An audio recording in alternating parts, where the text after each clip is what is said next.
네, 오늘이 새해 예산안을 처리해야 하는 법정 시한입니다. 국회가 6년 만에 이 시한을 지켜서 조금 전 본회의를 막 통과시켰습니다. 자, 국회를 연결해서 자세한 얘기 들어보겠습니다. 자, 조명아 기자. 네, 국회입니다. 자, 아무래도 코로나19 상황이다 보니까 여야가 좋은 모양새로 협치를 해서 이제 예산안을 통과를 시켰는데 다른 법안을 놓고서는 파열음이 좀 있었죠. 네, 우선 대북전단 금지법이 국회 외교통일위원회를 통과했습니다.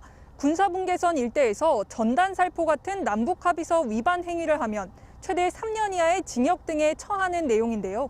90일간의 숙려 기간을 거쳤는데도 여야의 입장차가 좁혀지지 않자 민주당이 단독으로 법안을 처리했습니다.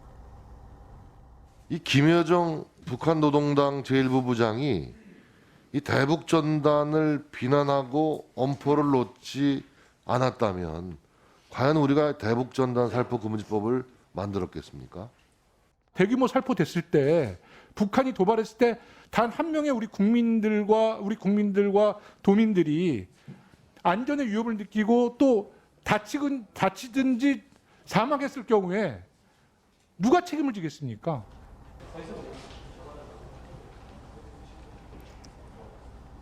또 다른 쟁점 법안이죠. 경찰법 개정안은 진통 끝에 민주당과 국민의힘의 합의로 행정안전위원회 법안 소위를 통과했습니다.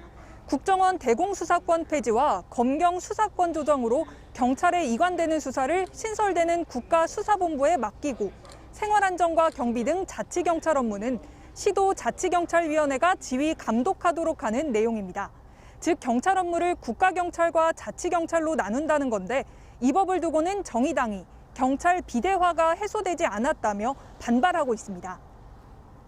자, 이제 정기국회가 일주일 남았단 말이죠. 자, 공수처법 개정안을 포함해서 다른 법안들 처리 전망은 어떻습니까? 네, 가장 큰 쟁점 법안 역시 공수처법 개정안이죠. 무슨 일이 있어도 이 법을 처리하겠다는 민주당 지도부 입장이 아주 확고합니다. 야당 반발을 돌파해서라도 모레 법사위 법안 소위 의결을 시작으로 오는 9일 본회의에서 처리한다는 방침입니다. 국정원법 개정안과 경찰법 개정안 역시 이날 함께 통과시킨다는 계획입니다. 민주당은 또 다른 쟁점 법안인 이른바 공정경제 3법, 또 택배 노동자들 보호를 위한 생활물류법 등 경제 관련 법들도 9일 본회의 처리를 검토하고 있습니다. 다만 입법 독주라고 야당이 반발하고 있고 이에 당사자들과의 논의가 더 필요한 부분도 있을 수 있어 일부 법안은 이달 중순 소집될 임시국회로 넘어갈 가능성도 있습니다. 지금까지 국회에서 MBC 뉴스 조명아입니다.